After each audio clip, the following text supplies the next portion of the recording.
সাদাকাতুল ফিতরের ব্যাপারে যেটা উল্লেখ করা হয়েছে এই বছর বাইতুল মোকাররমের যে বোর্ড আছে সে বোর্ড থেকে তারা যেটা বলেছেন যে ন্যূনতম 110 টাকা থেকে নিয়ে সর্বোচ্চ 2805 টাকা পর্যন্ত তারা হিসাব করেছেন 1 কেজি 650 গ্রাম গম বা আটা ইত্যাদির মূল্য নির্ধারণ করেছেন সর্বনিম্ন, এবং সর্বোচ্চ তারা কিশমিশ বা উন্নত মানের খেজুরের কথা উল্লেখ করেছেন।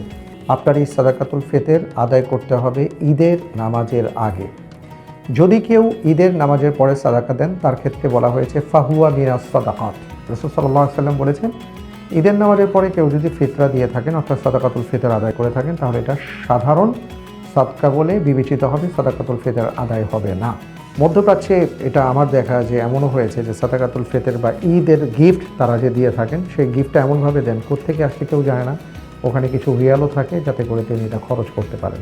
আপনারা চাইলে সেটাও করতে পারেন যে আপনি হয়তো 1000 টাকার প্যাকেজ দিলেন, সেই সাথে 200 টাকা নগদ দিলেন, কারণ হয়তো এমন টুকিটাকি জিনিস আছে যেটা তার লাগতে পারে। হয়তো লবণটা আপনি দেননি, তার হয়তো লবণ লাগতে পারে, হয়তো আপনি এমন কিছু দেননি যেটা তার লাগতে পারে, মশলা লাগতে পারে, তো এটা উনি কিনে নিতে পারেন, এইভাবেও করা যেতে পারে। আর আরেকটা গুরুত্বপূর্ণ বিষয় হলো যে সাদাকাতুল ফিতর আমি কেন আদায় করব। সাদাকাতুল ফিতর আদায় করার মূল কারণটা হলো রাসূল সাল্লাল্লাহু আলাইহি ওয়াসাল্লাম বলেছেন তোমার এই সিয়াম সাধনার মধ্যে যদি কোনো ভুল হয়ে থাকে, অযাচিত ভুল, অনাকাঙ্ক্ষিত ভুল, তাহলে আশা করা যায় সাদাকাতুল ফিতরের মাধ্যমে আল্লাহ তাআলা তোমাকে ক্ষমা করে দিবেন, তোমার সিয়ামকে কবুল করে দেবেন।